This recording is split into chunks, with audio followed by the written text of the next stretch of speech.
You might have noticed that in the briefing after briefing, President Trump is pretty fixated with touting the positive benefits of hydroxychloroquine. So now that is a drug that is used to treat malaria and lupus, and is a potential treatment for the novel coronavirus. So now Trump has been pretty aggressive with pushing this drug, and you might think, okay, look, it's because it's had some anecdotal evidence that it's useful, right? That it helps out with people who have coronavirus, and so hey, look, what's the problem, right? What's the problem with Donald Trump trying to give some people hope? Well, let's just say there are some issues here. But first, let me give you an example of President Trump really pushing this. Hydroxychloroquine, which I think, as you know, it's a great malaria drug. It's worked unbelievably. It's a powerful drug on malaria. And there are signs that it works on this, some very strong signs. It may not work, in which case, hey, it didn't work. And it may work, in which case it's going to save a lot of lives. Now, a lot of people say if the people walking in prior to getting it, if they take it, it has a profound effect. Well, maybe it does, and maybe it doesn't. And I say it, what do you have to lose? I'll say it again. What do you have to lose? Take it. I really think they should take it. But it's their choice. And it's their doctor's choice or the doctors in the hospital. But hydroxychloroquine, try it if you'd like. What do you think about this, and what is the medical evidence? That question? Yeah, well, Maybe 15. the doctor. 15 times. You don't have to ask. He's your medical expert, correct? He's answered that question 15 times. So, of course, that last clip was where journalists are basically asking, like, hey, why are you pushing this so hard? And does it really have the, is it really good for treating coronavirus? And the simple answer to that is we don't actually know. We don't really know how well it works, even though it's being administered. The FDA says, well, yeah, hey, look, doctors, you made a choice. If you want to try to use this to help people and see what the reactions are, well, we're not against it. So go ahead and administer it to patients. And so far, doctors are still saying, well, we don't really know. I mean, yeah, we've been using it, but we still don't know how effective it is as actual treatment because there's so much that we don't know.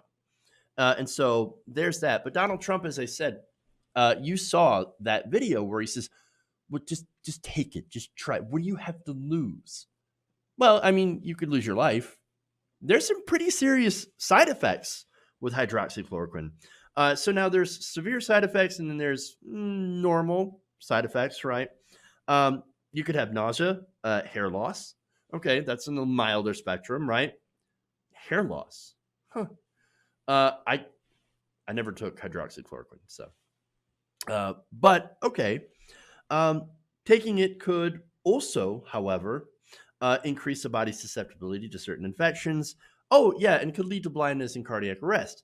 Now, of course, that's the most severe. I wouldn't, a majority of people obviously don't experience those side effects, but it's still possible. And so those are some of the dangers in taking this drug. Another danger, of course, is that there are people with lupus that no longer can get their prescriptions filled because so many people are trying it. Go ahead and try it if you like. Well, people are trying it, and the federal government has ordered a bunch of it. And so that leaves people who actually need it to survive and use it to survive to not be able to access it. And so, yeah, that's a bit of a problem, right? So, look, I personally think, hey, maybe we should listen to the science and we should wait for some of the studies to come in. And if it proves to be a treatment, wonderful. That's great. Donald Trump was right. I don't really care if Donald Trump's right. Hey, you're right. You're right. Wonderful, right? Okay, now we'll go and push the drug. But it is kind of weird that he's pushing it without us actually knowing if it's a good, treatment for coronavirus. And so people started to wonder, right? Especially based on the inconsistent results. why Trump is pushing it so hard. And now we have a bit of an answer. It appears that the president himself, according to some journalists at the New York Times, that Trump has a small financial interest in Sanofi.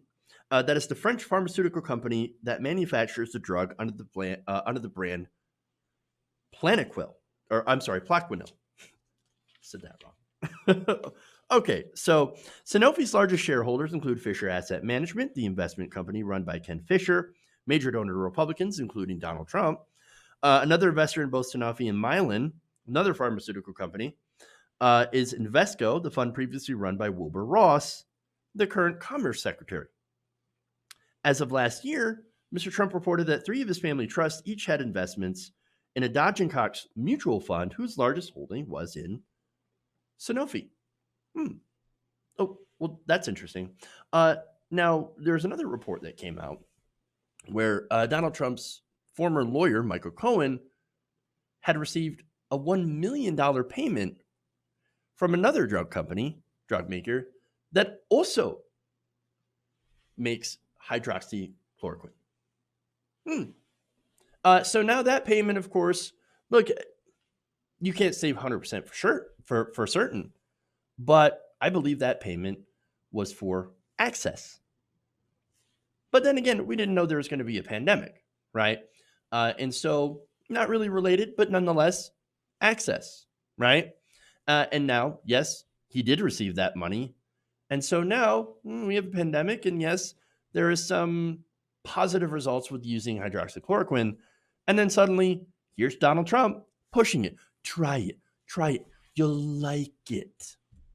Okay, Mikey. All right. Whatever. So now there's more, right? Now, several generic drug makers are also gearing up to produce hydroxychloroquine pills, including Amneal Pharmaceuticals, whose co-founder, Chirag Patel, is a member of Trump's national golf course, Bedminster in New Jersey, and has golfed with Mr. Trump at least twice since he became president, according to a person who saw them. Other generic drug makers are ramping up production, including Mylan and Teva Pharmaceutical Industries. Roberto Mignon, a Teva board member, reached out to the team of Jared Kushner, president's son-in-law and senior advisor, through Nitin Saigal, who used to work for Mr. Mignon and is a friend of Mr. Kushner's, according to people familiar with the discussions. So Trump has a little bit of a stake in this, but it's not just Trump, it's people around him. And so imagine that this group around Donald Trump is like, hey, hydroxychloroquine, Plaquenil. I mean, try it. Tell them to try it. They'll like it. And besides, we've got some money in there. So if it turns out to be a drug that people will use successfully to treat COVID-19, well, then great, we profit.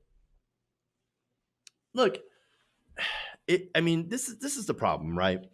The fact that he could make money off this as a shareholder. Now, again, studies might find out that this is effective, right? And that he's right all along. But that still, it's less important to me than the fact that he's pushing this, mainly because it seems like he's going to personally benefit no matter what happens, right?